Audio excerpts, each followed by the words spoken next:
आप देख रहे हैं स्कैरी मूवी।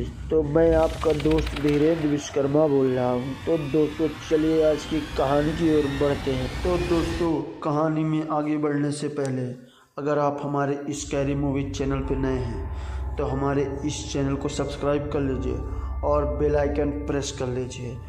तो दोस्तों ऐसी वीडियो देखने के लिए ताकि आपके मोबाइल में सबसे पहले नोटिफिकेशन आए। तो दोस्तों ये कहानी उस समय की है जब केदार अंकल हॉस्पिटल में एडमिट थे।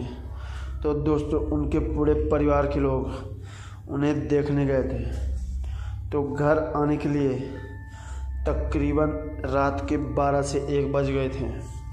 तो दोस्तों ऑटो में बैठ के वो लोग अपने घर जा रहे थे। तो केदार अंकल का बेटा ही ऑटो चला रहा था। तो दोस्तों वो अपने घर वालों को घर में छोड़ने के बाद वो फिर से हॉस्पिटल जाने लगा था। तो दोस्त उसके परिवार के कुछ लोग उसे हॉस्पिटल में छोड़ गए थे। तो वो उन्हें लेने के लिए रिटर्न घर पे गया, इस हॉस्पिटल जाने लगा था। तो दोस्तों कुछ देर घर से कुछ दूर जाने के बाद उसे किसी महिला ने हाथ दिया। तो दोस्तों उसने उसे बैठा लिया था। तो दोस्तों रास्ते में ना कोई हलचल, ना कोई बात, ना कोई वो एड्रेस पूछने के बाद वो उसे बैठा के उसके एड्रेस पे चल दिया था। तो उसके बाद वो औरत ना कुछ बोल रही थी ना कुछ सोच समझ रही थी। तो जब उस औरत ने केवल इतना ही बोला, बस मुझे यहीं तक जाना है, रोक दो ऑटो। तो जब केदार अंकल का बेटे ने गाड़ी रोक दिया, ऑटो रोका, तो वो औरत उतरी और बिना किराया दिए चुपचाप वहाँ से चलने लगी। तो वो किसी पतली सुनसान गली में जाने लगी। तो केदार अंकल के बेटे ने उसका पीछा करते हुए कुछ दूर जाने के बाद एक घर मिला। तो घर में कोई नहीं था, बाहर से कुंडी लगी हुई थी। तो केदार अंकल के बेटे ने उसको कुछ डर भी लगने लगा था उस समय। तो कुछ देर बाद वो गेट खटखटाया। तो वहाँ से एक बूढ़ी अंकल निकली जिन्होंने उसे बिना कुछ बोले उतना ही पैसा दे दिया था जितना कि उसके ऑटो का किराया हो रहा था। तो कुछ देर बाद वो पैसे लेने के बाद सोच में पड़ गया था कि मैंने इसे तो कुछ बताया ही नहीं था, तो इसने कैसे जाना कि मुझे इतना ही पैसे चाहिए था।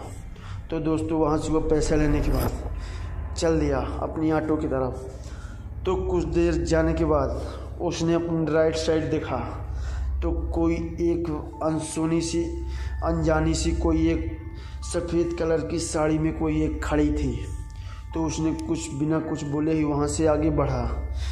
तो उसे एक दूध वाला मिला था जो कि उसकी ऑटो को देख के वहीं पे खड़ा हो गया था।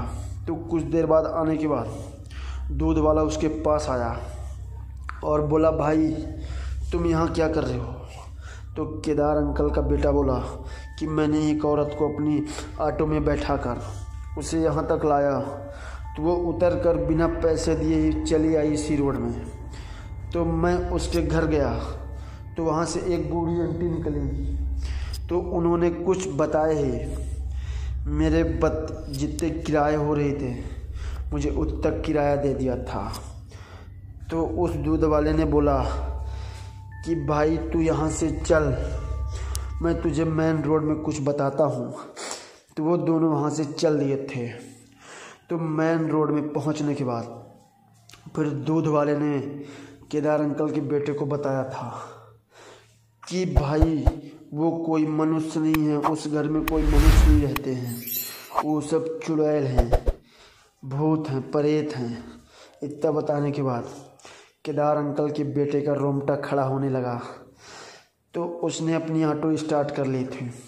तो दूध वाले ने फिर और बताया कि वो बूढ़ी औरत उस समय की बात, आज से तकरीबन 6 साल पहले की बात है।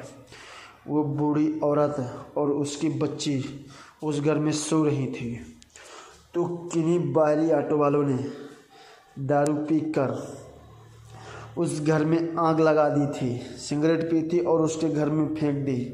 तो उसके घर में आग लगने के कारण उस बूढ़ी औरत की बेटी और वो बूढ़ी औरत दोनों जल गई थी। तो कुछ देर बाद फिर गांव वाले पहुंचते पहुंचते वो दोनों वहीं पे ख़त्म हो गए थे, मर गए थे, उनकी मृत्यु हो गई थी। तो उसके बाद फिर वो दोनों भूत प्रेतों का साया प्रेत बन गए थे, वो भूत बन गए थे। तो फिर वो आज तक जितने भी ऑटो वाले इस गली से निकलते हैं तो वो उन सभी को बेवकूफ़ बनाते हैं। तो अगर मैं नहीं आता तो तुम्हारी मृत्यु भी हो सकती थी, क्योंकि वो जो सफ़ेद कलर की साड़ी पहने हुई औरत खड़ी थी तो वो उस बूढ़ी अम्मा की बेटी ही थी, जो कि अब तक 16 ऑटो वालों को मार चुकी है। तो तुम सही सलामत यहाँ से बच के जा रहे हो, तो ये मेरी मेहरबानी थी। तो दोस्तों, आप लोगों को ये कहानी कैसी लगी? तो मेरी इस कहानी से कोई तत्वल नहीं है, कोई सच्ची घटना भी एक है। तो इस कहानी से मैं बस इतना ही समझाना चाहता हूँ दोस्तों कि आप लोग डरिएगा नहीं, और ऐसे ही हॉरर वीडियो देखने के लिए, ऐसे ही सच्ची कहानी हिंदी में सुनने के लिए हमारे इस चैनल को सब्सक्राइब कर लीजिए। तो थैंक्स फॉर वॉचिंग।